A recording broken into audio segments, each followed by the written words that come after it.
He's Roger Bennett, who joins us now. And a new book, Encyclopedia Blazertanica. Is that correct? Indeed, it's the 50 Shades of Grey of our generation. You can find Men in Blazers TV show on NBCSN. The podcast lives on iTunes, Spotify, SoundCloud, all major podcasting apps. Where is the World Cup fever right now here in the United States? Say it's at low-grade burn. I would. I mean, an interesting question to ask you, and I just want to salute over there. It's not often we are in the presence of comedy genius. And to sit here and just look at you over there. I appreciate that. The Michelle Wolf of our generation. Would you like to hear a clip? I hear his killer. Yes! Of Fritzy last night at Oh my Caroline's. God. Why do you think I'm here? Why did it? I'm here to talk about my book and the tour that we're about to undertake during the World. No, I'm here. All right, Fritzy. To see the jokes. Here we go. Here's the clip from Fritzy. Just a portion of last night's 7 minutes and 37-second performance. How difficult is to find your seats at a concert or a sporting event? Think about it. It's got all the information you need right there on the ticket. Section, row, seat number. Section, row, seat number. It's really, really not that complicated. I got these people coming over to me and saying, I think we're in the same seat. Not only are they not in my seats, they're all the way on the other side of the arena. They couldn't have been further from where I'm at. So I don't understand. Section, row, seat. Let's get it together. Okay, that was the joke. That's fantastic.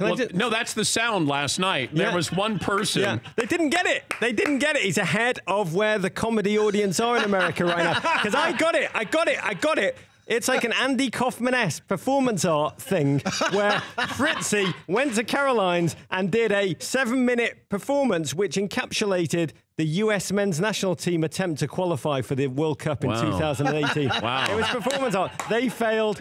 Fritzy pretended to fail, but really, he was pretending. The U.S. did fail. So to answer your question, where is the World Cup fever? It's a low-grade fever, Dan, because the U.S. men, and I wonder what percentage of the population in America actually know this yet. Am I breaking news on your show? The U.S. did not qualify for the World Cup, which starts on June the 14th. I think on June the 14th, many Americans, maybe 80%, will wake up and say, what's with that, bro? Yo, where's the NIT of the soccer thing? I mean, so we didn't qualify, and because of that, right now, it's a low-grade fever. But I tell you, Americans love a big circus. They love a circus. They love an excuse to cut work en masse and daytime drink. Out the cubicles for 31 days, savouring the World Cup. When the World Cup comes in Russia, yes, rogue state Russia has the World Cup. Well done, FIFA. When that happens, that America will be there. You will all be following. But who should we root for? There's so many. I want a fun team. What are we rooting for? In our book, the Encyclopedia Blazertanica it's designed as your companion to enhance your viewing pleasure, because Americans will watch this World Cup. They love the World Cup circus. It's a telenovela, really. What you're rooting for is, the humanity. You will see heroes forged, a giant eclipse kind of strike the world at the same time for 31 days, in which heroes are formed, villains humiliate themselves, kind of nations rise up, other nations crumble. Give me somebody to root for, Roger. Anybody but England. Anybody but England. Because that is just like looking at NASCAR for the rubbernecking and the crashes. You guys aren't any good. Oh, we are so full of self-loathing. We used to have an empire. The reality. What's in better shape? England soccer or USA soccer? USA soccer. USA soccer. Wow. Every regard. I moved here in 1993 and I watched your soccer players take to the field, ginger of beard, stonewashed denim of jersey. We write about it in the book. Just mullets everywhere, popping off those mullets. Alexi Lawless. Yeah, Lawless. And they had no bit. It was like the Reservoir Dogs scene. When they leave the diner, they're just swaggering on. They're like, world, yeah, we put a Starbucks on every corner. Yeah, we put a man on the moon. World Cup, we'll take it. And what America has, that England has lost totally, is a belief that they're going to win it. English, we put on the national team jersey, and you see it in sports. You see it all the time in American. Some teams put the jersey on and run through walls, roll tide. You see other teams put on the jersey, and it's as heavy as chainmail, and the history weighs them down. England, they just want to get off the field and not be the scapegoat. That's winning the World Cup for those players. You've got Brazil, you've got Germany, you've got Spain, you've got Ronaldo, the preening show pony, the Portuguese, the LeBron going up against the Steph Curry, Lionel Messi, who we write about in the book. You know, he looks like he's wandered out of Supercuts on Broadway. He looks like a Blockbuster video clerk. You walk in, you're like, where's the Spanish movies, bro? And he's like, so he doesn't even look over the Village Voice. He's just like, second on the left, man. But he's the Steph Curry, tiny little man who is able to do things that no other human in sports has ever done.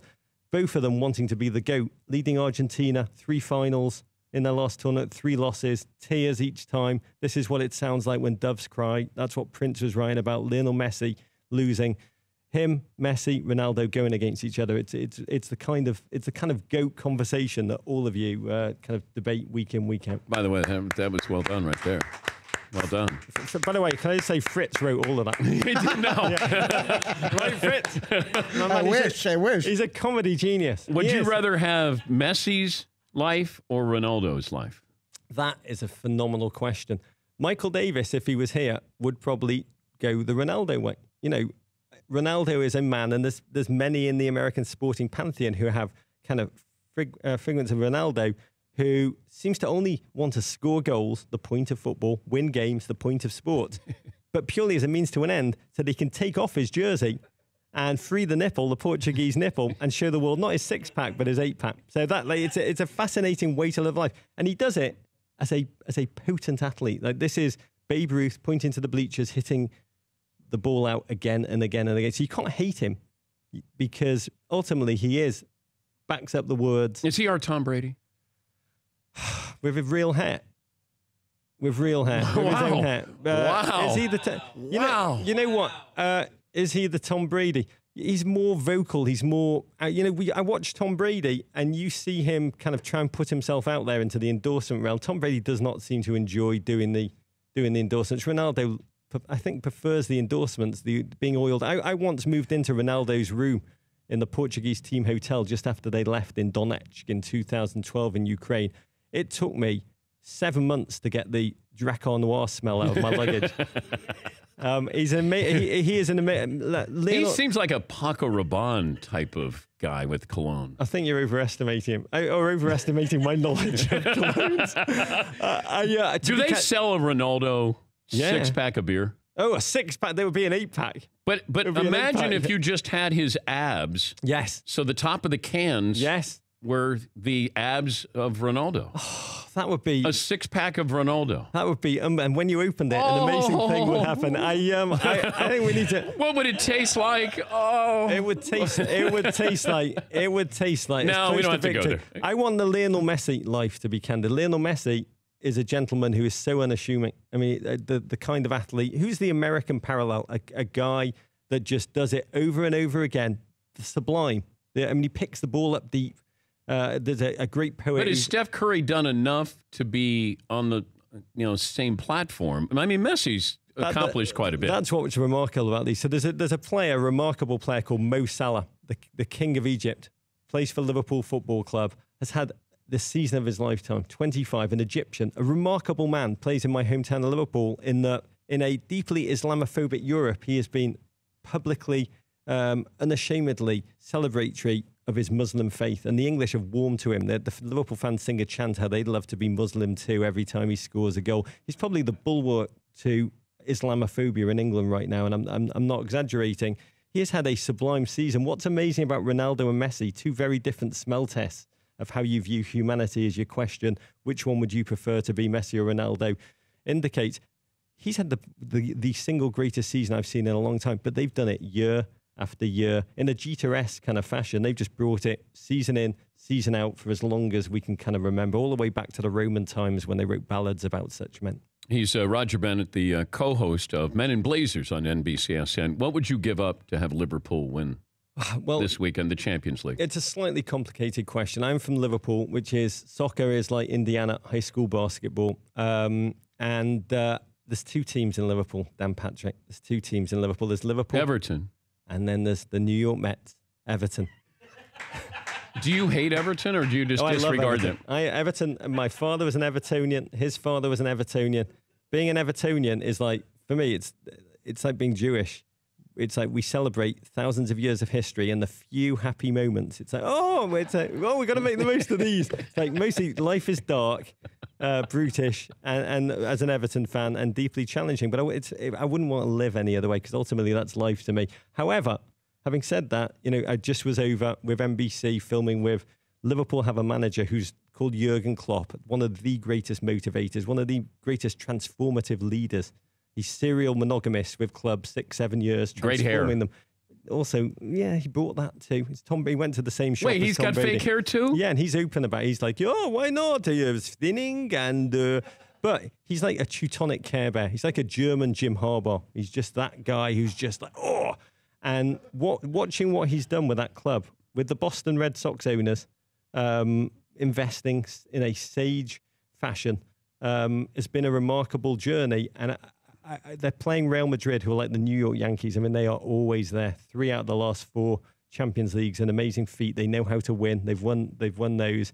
It's going to be a phenomenal game. But I even though as an Evertonian, I'm not a Liverpool fan, it's hard not to admire humanly what they've achieved under the Red Sox owners' watch. The Red Sox played Roma in the semi-final. Roma, owned by Jim Pallotta, also a son of the North End. They should have played that game in Fenway. It's an amazing American achievement that 2 of the best teams in Europe, 2 of the best 4 teams in Europe, are both American-owned. That should be talked about. That should be thought about. And LeBron is a part owner. He's got ownership, right? He is undoubtedly the GOAT Premier League owner. There's never been a better NBA player who is also the owner of a Premier League team. I think he owns about as much of Liverpool as I own of Everton Football Club. But he is involved. And what's funny, because he's such a Nike athlete, and their New Balance, they have to make special jerseys for him, which don't have any logo on whatsoever. And you brought me a kit, by the way. The kit. The kit, the Men in Blazers kit. Mm-hmm. And the back, is it your rallying cry, not in the face? That's our hope for American soccer for the next year. Let's show the jersey there. It's a beautiful piece of work by Adidas. It's our Men in Blazers national team jersey. We're about to go on a tour. You asked about the World Cup. And the sad thing about America not qualifying, for me, there's many sad things. I feel terrible for the team, the players who I love. I feel terrible for the fans who travel en masse with that team now, which didn't happen in the 90s. And they are incredibly joyous, and they're going to be deprived of a World Cup. Mostly I'm sad that we're all going to be deprived of the John Anthony Brooks moment at the last World Cup, where America beat Ghana in the last second, and this huge German American fell to his knees, started sobbing. The World Cup before that, Landon Donovan breaking Algerian hearts, setting Americans just all aflutter in bars. We will be deprived of those great American moments, but still, the best World Cups I had growing up, we write about this in our book, were the ones England didn't qualify for, because you don't have the sword of Damocles hanging over you. So this World Cup is still going to be great. We are going to be touring across America, starting in St. Louis and then moving up and down the West Coast. So you got Los Angeles, Seattle, Portland. Well, Los Angeles this weekend, Saturday, with the Mexican national team. And then we're going Portland, Seattle. We're moving in East Coast, Philadelphia, Boston. Great, authentic, remarkable American football strongholds. And this is the jersey that Adidas created. You have one of a limited edition there, Dan. It's the Men in Blazers national team. We're going to take Pabst. He's going to be our central midfielder. You're going to take Paulie there? Yeah. You're going to take him on the road with you? We'll have him on the midfield. Pabst. Oh, that's not going to work out well for your team. You don't think? By the way, we had Zlatan on the show a couple of weeks ago. Oh, I can still smell him faintly. It smells of glory in here. You want Zlatan? You get Zlatan. What do you think? What have you guys been playing the epic moment of? There's very few black belts in several martial arts. Wait. Let me set this up, Roger. This happened. This was over the weekend, I think, with Zlatan. It was yesterday. Oh, yesterday. Yeah. Okay. So, do we have the video there, Paulie, of Zlatan? Can we show that when he does the flop? If you're, oh yeah, well, give us 30 seconds. Okay, yeah, set that up, because this, once again, this is what bothers Americans. Yes, some Americans. So here's Zlatan, and some little guy steps on his foot. Yeah, look at this synchronized. This takes a lot of skill to synchronize a rollover like that, and they both collapse. Yeah. That little guy looks much heavier than Who would you yellow card in that moment there? Look, I'd give style points for this rollover. Look, coordinated, synchronized, little rollover. But Zlatan is a bad dude. I mean, he's a big guy. He's a black belt in several martial arts. That is everything that Americans detest about football. So Zlatan is a remarkable footballer, and I wish we were looking at his goals from his debut against LAFC, which were some of the fewest kind of water cooler moments for soccer in this country of the year. It will rank up amongst them. Unbelievable goals that passed the smell-by test of the American soccer curious, who was our target audience of our book. You know, the Americans ready now to engage with soccer. Those goals were emphatic exclamation points that really grabbed the SportsCenter viewer, if anyone's still watching SportsCenter. Wow. But they also passed the sell-by test. I'm just saying, everyone's watching the Dan Patrick Show. Thank you. Thank God. Thank you, Ron. And they passed the smell-by test of the European soccer snob who looks at MLS and expected Zlatan to bumble the ball over the line with his shin. They were ecstatic goals. And maybe if Zlatan does nothing else, he will still become a legend in American soccer. But this to me, and I said it to you, this is what everybody in America hated about European soccer in the 1980s, when Americans did not just not care about soccer, they actively hated it. And I hope I believe we've gotten beyond that, Dan. I hope we've got beyond that. What about relegation in the United States? Would that interest people if the MLS had relegation? Mm-hmm. You expand a little bit, and then you had more at stake. Yep. Would it be good or bad? You're talking, so for your sports fans, the concept of relegation, if you've watched Game of Thrones, you're familiar with the moon door, where they just fling you out into the area. That's essentially how European football works. The bottom three teams in the greatest league in the world, if you're in the bottom three, come the end of the season, you just get flung out of the moon door. And it's a soccer concept, and it's based upon kind of soccer tradition, and it's the way the game is played in America, where these teams have had to have investors come in and try and set up a league ex nihilo. They are ultimately incredibly resistant to the notion of relegation. Like, we poured in the money. We're not just going to voluntarily throw ourselves off the ledge like lemmings. It will not happen for a long, long time. And I'll tell you, every Premier League owner we have, and many of them are Americans, we have come over to America. They watch MLS and like, we need to do football like they do it rather than them doing it like we do it. So it would be, there's so many strengths to relegation. There's so many strengths, survival of the fittest. No, I like that. It's just not going to happen in America in the next decade. He's the man in Blazer, Roger Bennett. The book is Encyclopedia Blazer Tanica.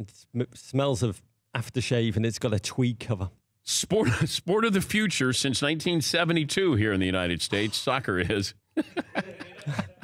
You can find Men in Blazers TV show on NBCSN, the podcast on iTunes, Spotify, SoundCloud, and all major podcasting apps. Roger, please tell Michael we said hello. I will definitely do that. And say hi to Donnie Baseball. I will. American hero. Donnie Baseball might be here as you get ready to leave if you want to say hello to Donnie Baseball. That'd be amazing. Thanks for having us, Dan. Thank you, Roger. Guys. For more Dan Patrick Show, tune to Audience Channel 239 on DirecTV or download the Dan Patrick Show app.